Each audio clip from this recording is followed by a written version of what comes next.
So the question comes to me, do all Christians need to evangelize? They say we don't have that gift. And so I just want to bring you back to Luke chapter 19 so that we can actually answer that question. So think of Zacchaeus. He was that wee little man that was hiding out in the tree. So Jesus is walking from the north, passing by Jericho, going down to Jerusalem. He's got 1 week to live. And they're going to crucify him down there. And when he's walking through Jericho, he stops. Now, he stops for a reason, because Jesus was on a mission. And I want you to get this into your head, because the mission that he had was the mission that he was giving us. So as he's walking through Jericho and the dust is flying in the air, he's being followed by his disciples, his servants, and he sees Zacchaeus up in the tree, and he says, "You're the guy I was looking for." And then he goes to his house, has a meal. Zacchaeus has an encounter with him.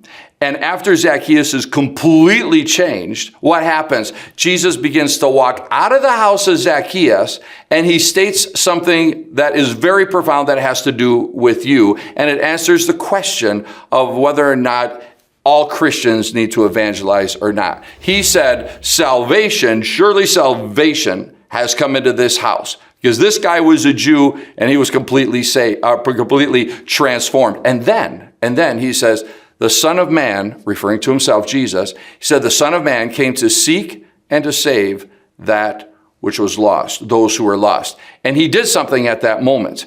And it was kind of like, it was between the lines and invisible, but you know those relay races? And you see like the 400-meter relay race, and you've got and they pass off the baton, and the guy ran at full speed, and then he passes the baton to the next person, and they run. You know what Jesus was doing? He was passing you the baton.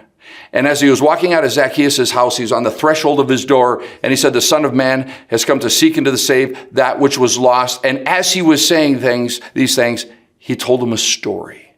And the story was, there was a nobleman, referring to himself again, that called 10 of his servants. Now listen, I'm answering the question whether or not everybody needs to evangelize.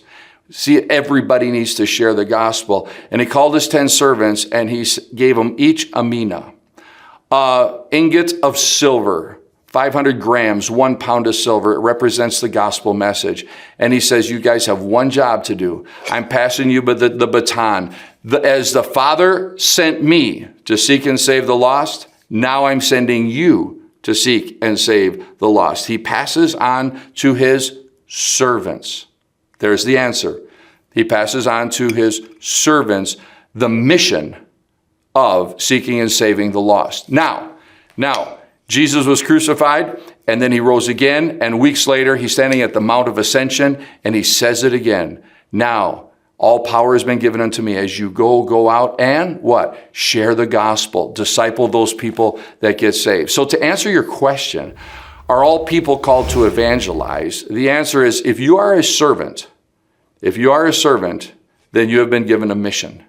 And the mission is to seek and to save the lost. The mission is to do business with the gospel message, multiply it, barter with it, invest it, get it out there, plant the seed. How you do that? That's up to you. But the answer to the question is, yes, if you're a servant, we're all responsible for sharing the gospel. Now, I want you to write in the comments below your favorite way to share the gospel. We'll see you in the next video.